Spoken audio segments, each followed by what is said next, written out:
वालेकुम अस्सलाम वरहमतुल्लाहि वबरकातुह। अरे चचा, ये गठरी उठरी लेकर कहाँ जा रहे हो?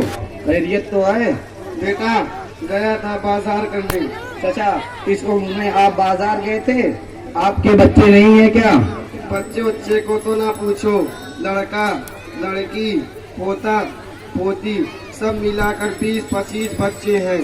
मगर कहावत है ना कि 100 पूत राम की एक को नाकाम की, यही हमारा हाल है। तौबा तौबा, ये कैसे बच्चे हैं? चचा, क्या आपने उन्हें तालीम नहीं दी?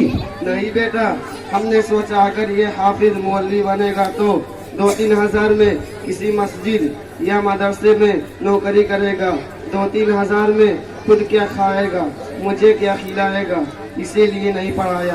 अरे चचा, ये तो बड़ी गंदी सोच है कि अंग्रेजी पढ़ेगा तो खिलाएगा और हाफिज मौलवी बनेगा तो भूखा मरेगा। देखिए, एक मौलाना साहब आ रहे हैं, जरा उनसे मालूम करते हैं।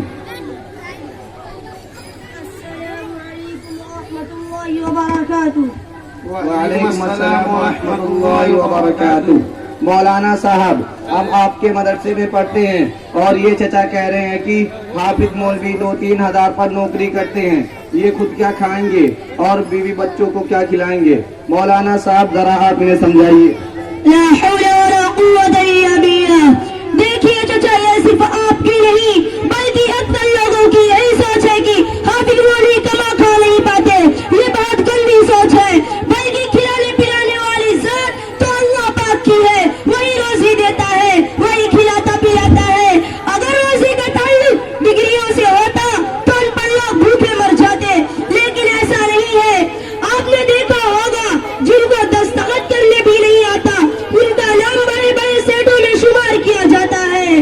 कहीं आपने देखा है कि हाफिज मौलवी भूखा मर रहा हो या खुदकुशी कर रहा हो या बेकार घूम रहा हो? हर जगह उसकी इज्जत होती है। घर में शादी हो तो निकाह वही पढ़ाता है, किसी के इंतकाल पर जनाजा वही पढ़ाता है। उसके बरखिलाफ आप देखेंगे कि बीए पास बेकार घूम रहा है, डॉक्टर है तो डॉक्टरी नहीं चल रही, वकील है तो कोई कस्टमर नहीं आ रहा। क्या चचा ऐसा है कि नहीं? हाँ मौलाना साहब, आपकी बात बिल्कुल ठीक है, मगर मेरे बेटे पोते मेरा कहना नहीं मानते तो मैं क्या करूं? सुनिए चचा, अगर आपने उनको दीनी तालीम दी होती तो हरगिज ऐसा ना होता। वो आपका कहना मानते, आपकी खिदमत करते। मदरसों में तो यही सिखाया जाता है कि माँ के कदमों के नीचे जन्नत है, बाप जन्नत का दरवाजा है। आई बात समझ में? हाँ, कुछ बात समझ में आई। अच्छा चचा, दीन के बारे में आपको कुछ मालूम है? हाँ, क्या तुम अकेले मुसलमान हो? अच्छा तो बताइए, गुस्ल में कितने फर्ज हैं? गुस्ल में 10 फर्ज हैं।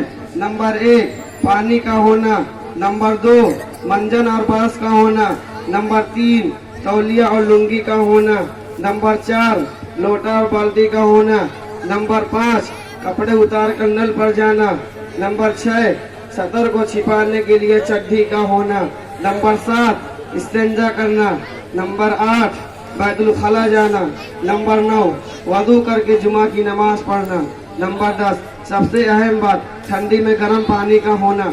अगर ये सब बातें ना पाई जाए तो गुस्ल ना होगा। अस्तगफिरुल्लाह अस्तगफिरुल्लाह। चचा, गुस्ल में 10 फर्ज नहीं बल्कि 3 फर्ज हैं। नंबर 1 रोजा ना हो तो गरारा के साथ कुल्ली करना, नंबर 2 नाक के नरम हिस्से तक पानी पहुंचाना, नंबर 3 बदन पर इतना पानी बहाना कि बाल बराबर भी कोई जगह सूखी ना रहे। अच्छा बेटा, इतना कम? हम तो सोच रहे थे 10-20 होंगे। तू कहाँ से जाने, ये तो बहुत आसान है। अच्छा बेटा, ये बताओ कि तुमने इतनी अच्छी तालीम कहाँ से हासिल की? आपको नहीं मालूम है?